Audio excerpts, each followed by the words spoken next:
We've all seen it. One grandparent sprinting up the stairs, the other out of breath just tying their shoes. What's the secret? Spoiler, it's not a lottery ticket in their DNA. It's a handful of habits anyone can start right now. Habit 1. Walking. The simple superpower. Let's start with the most underrated one of all. Walking. People hear walking and immediately roll their eyes. Really? That's the big secret? But that's exactly the problem. It sounds too easy, so people dismiss it. We're used to thinking that health requires pain, sweat, and machines that look like medieval torture devices. But your body? It doesn't need punishment. It needs movement. Every time you take a step, a whole orchestra inside your body starts playing. Your heart beats a little stronger. Your lungs pull in more oxygen. Your joints get lubricated instead of stiffening up. Even your digestion gets a boost. And here's what blows my mind. When scientists at Harvard looked at people who walked just 30 minutes a day, they found their risk of heart disease dropped by nearly 40%. That's not a small number. That's the difference between thriving and becoming a patient. But walking isn't just physical, it's mental. I don't know about you, but some of my best thinking happens when I'm moving. When you walk, blood flow to your brain increases, giving you sharper memory and clearer focus. Stanford even did a study showing walking boosts creativity by up to 60%. So the next time you feel stuck, don't stare at the screen. Lace up and go outside. And let's talk about vision for a second. Imagine yourself at 85, not stuck in a recliner, not clinging to a walker. You're on the same trail you've walked for years. The trees look familiar. The sun feels warm. You're steady, confidence, alive. That's not luck. That's years of tiny, consistent choices. And here's the beauty. It doesn't matter if you start late. Maybe today you can only handle 5 minutes down the street. Perfect. Tomorrow you'll handle 6. Before you know it, those minutes stack into miles, and those miles stack into years of independence. Walking isn't flashy, but it's freedom on 2 legs. Habit 2. Eating like you mean it. Let's move from feet to fork. If walking is movement medicine, food is chemical programming. Think of every bite as an email to your body. Some emails say, repair, heal, protect. Others say, inflammation, fatigue, slow breakdown. The question is, what are you sending 3 times a day? Here's the truth most people don't like to admit. The older you get, the more your body depends on nutrition. And yet, a lot of people drift into retirement eating like teenagers. Microwave pizza, sugary cereals, fast food drive-thrus. And then they wonder why their joints ache, why they feel exhausted, why their memory is fuzzy. It's not just aging, it's bad fuel. Take someone who swapped processed food for real, colorful meals. Vegetables at every plate, leafy greens for breakfast, salmon a couple of times a week, nuts for snacks. 6 months later, their blood pressure drops, the brain fog clears, even their skin glows differently. Not because they discovered a magic superfood, but because they stopped feeding disease and started feeding health. And hydration. Oh man, hydration is the silent hero. As we age, our sense of thirst dulls, so a lot of seniors are basically walking around in a permanent state of mild dehydration. Dehydration makes you tired, cranky, forgetful, and stiff. But drink more water, and suddenly, things click into place. Your joints feel smoother, your brain sharpens, your energy stabilizes. The trick isn't perfection. You don't have to swear off birthday cake forever. The trick is balance. More food that looks like it came from the earth.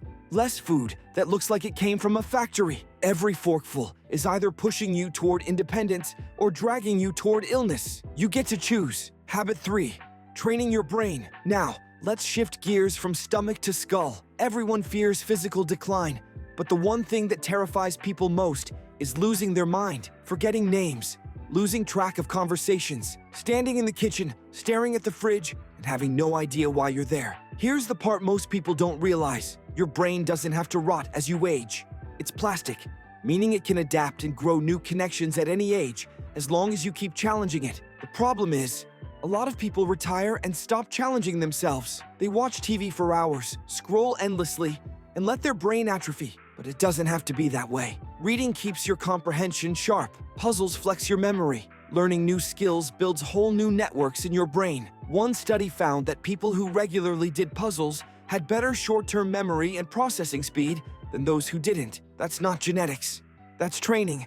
And it doesn't need to be boring. You could pick up a new language, take a painting class, learn guitar, even just talk to people more. Conversations are one of the best brain workouts because you have to listen, think, and respond on the spot. That back and forth keeps your brain nimble in ways solitary activities can't. Think of your brain like your muscles. Use it, and it gets stronger. Ignore it, and it shrinks. The choice is yours. Keep it curious, keep it engaged, and you'll keep it alive. Habit 4, building strength you can use. Now let's talk muscle. This one's personal, because people often confuse aging with weakening. They think being unable to get out of a chair without groaning is just part of getting older. But the truth is, it's not age that robs you of your strength. It's inactivity. Sarcopenia, the fancy word for muscle loss, starts creeping in by your 40s. By the time you're in your 60s, it can accelerate fast if you're not careful. But here's the miracle. It's reversible. Even people in their 80s can regain muscle with simple resistance training.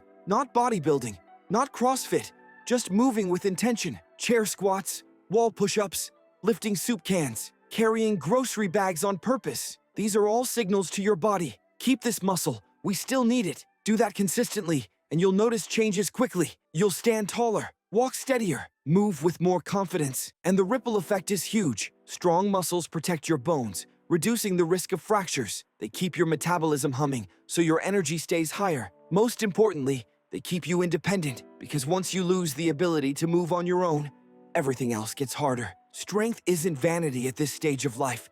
It's freedom, and the sooner you start, the more freedom you preserve. Habit 5, staying connected. Let's be real for a second. You can walk every day, eat clean, train your brain, and lift weights. But if you're doing all of it alone, in silence, with no one to laugh or share stories with, you're still missing one of the biggest keys to healthy aging: connection. Loneliness isn't just sad, it's toxic. Research shows chronic loneliness increases the risk of early death by over 25%. That's on par with smoking a pack of cigarettes a day. It raises stress hormones, weakens your immune system, and even accelerates cognitive decline. But when you're socially active, the opposite happens. You laugh more, you feel seen, your mood lifts, your memory sharpens. I'm not talking about superficial interactions either. I mean real connection. The kind where someone knows your name, hears your voice, and cares that you showed up. One woman who lost her husband spent months at home alone. She thought she was fine, but slowly, her health slipped. Poor sleep, higher blood pressure, foggy memory. Then she joined a book club, just once a week. Conversations, laughter, inside jokes. Within months, her health turned around. Not because of medicine, but because of people. You don't need a stadium full of friends. 1 or 2 genuine connections can transform your health. So call someone, invite a neighbor over, join a group. Humans are built for community. Don't deprive yourself of the medicine of connection. Habit 6, protecting your sleep.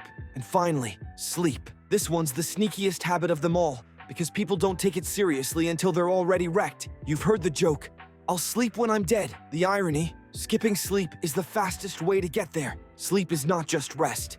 It's your body's nightly repair shop. During deep sleep, your brain literally flushes out toxins that build up during the day. Your cells get a chance to repair damage. Your memories get sorted and stored. Your hormones rebalance. Without this nightly tune-up, even the best habits, walking, eating clean, exercising, don't work as well. It's like buying brand new tires but never aligning them. You're still drifting off course. The challenge is, sleep often gets trickier with age. Hormonal shifts can throw off your rhythm. Stress makes your mind race. Aches and pains wake you up. And let's be honest, scrolling on your phone in bed doesn't exactly help. But here's the good news. Sleep can be trained, just like muscles or memory. Start with a routine. Dim the lights about an hour before bed. Avoid screens that blast your brain with blue light and confuse your melatonin. Go to bed and wake up at the same time every day, even on weekends. Keep your bedroom cool, dark, and quiet. Think of it as building a sleep sanctuary. And the payoff? Huge. Consistent restorative sleep sharpens your memory, stabilizes your mood, boosts your immune system, and even helps you build muscle more effectively. It's not wasted time.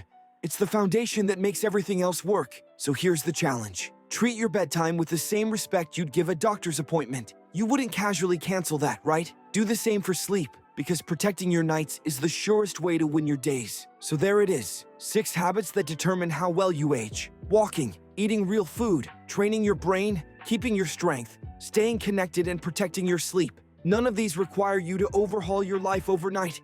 They just ask you to start. A walk around the block, a plate with more greens, a puzzle before bed, a few squats by the chair, a phone call to someone you care about, turning off your phone an hour before sleep. These are small things, but stacked together, they build a future where you're not just alive, you're living. So let me ask you, which one of these habits will you start today? Drop it in the comments. And if this video gave you something valuable, hit like, subscribe, and share it with someone you love. Because aging isn't about adding years to your life.